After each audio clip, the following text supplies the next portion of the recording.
considerable, depending of course on the amount of glass and the orientation and all those parameters that you know will be applicable.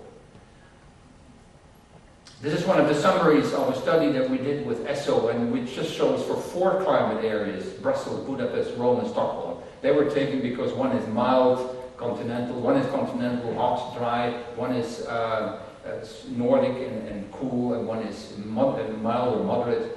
And you can see that rounded off to 5 and 10, that we have the red lines is the gain that we have on the heating in the winter, the blue lines is the gain that we have on the cooling in the summer, and it's always 5 to 25 to 30%, so it's considerable in figures, and therefore it should be recognized as such. You've seen this before, so I'm not going to elaborate on that, but it's in the same vein. Of course, these were the Helena Bülow tests in Lund that you have highlighted with the spectacular figures. You go here now from simulation calculations to measurements, right? These were measurements, right? Yeah, it was based on actual measurements. Yes, because often people say, you can be serious. How can you check your calculations? That's a different story, but sometimes universities will have test runs where they have comparative tests with and without. A third thing is solar shading reduces electric lighting.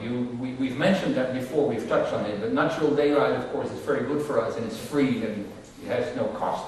Smart solar shading, and especially special new products that have been developed, allows selective entry of more natural daylight into the building, especially on the top of the windows. It should be combined with dimmable electric lighting, which is therefore a daylight-saving shading device. It works best when you also have presence detection. In other words, the light goes out when the people are leaving the room. You see that sometimes now, it's relatively common now, but it saves a tremendous amount of energy. And test shows gains of 40 to 60% on the electricity used for lighting. Now, 14% of the total electricity bill goes into lighting on average. So 60 or 50% of 14% is quite a big contribution. It should be recognized.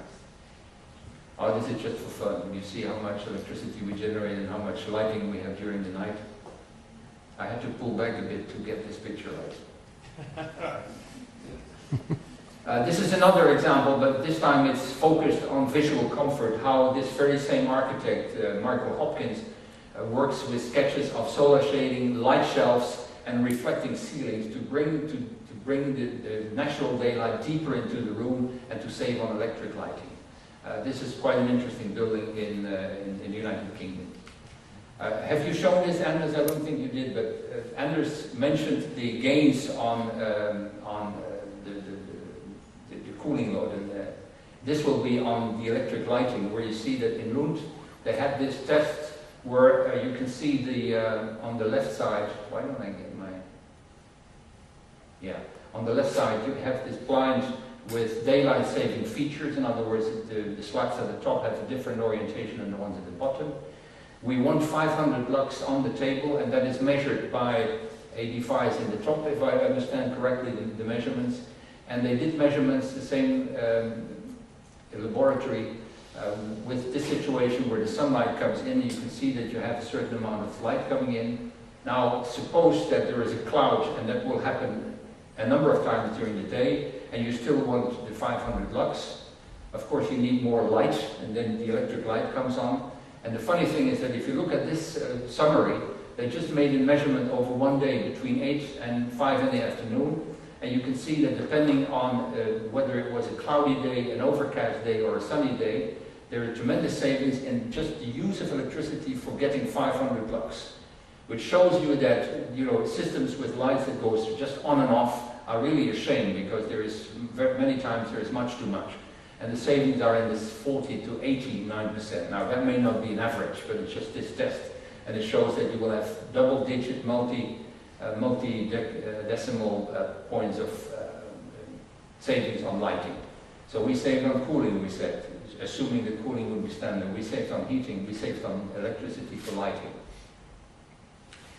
Back to our cooperation with REHVA, just to conclude this, we decided on REHVA that we would have these subjects in the guidebook. It's quite ambitious if you look at it, some basic data on solar radiation, effects of windows and indoor environment, effects of radiation on building energy use, the properties of solar shading systems and their technology, the integration in the building management systems, how sophisticated you can become,